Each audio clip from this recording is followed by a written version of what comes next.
सफ़रनामा पंजाबी का पहला नसरी सफ़रनामा नहीं, बल्कि पंजाबी का पहला नसरी सफ़रनामा भाई कान सिंह नाभा का सफ़रनामा पहाड़ी रियासतों का सफ़र और सफ़रनामा इंग्लैंड है। वो दोनों एको किताब च छपे सन तो 1906 छपे सन।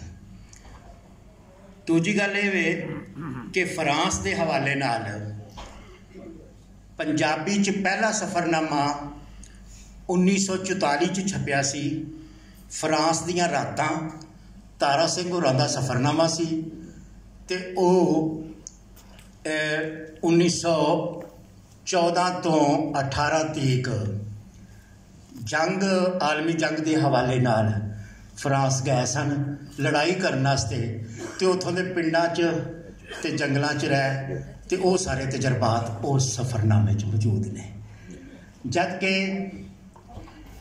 पाकिस्तान बनने तो बाद 135 सफ़रनामे कम अज़ कम हुण तक छप चुके ने, पर फ्रांस के हवाले नाल लिखिया जाने वाला ये पंजाबी का पहला सफ़रनामा है।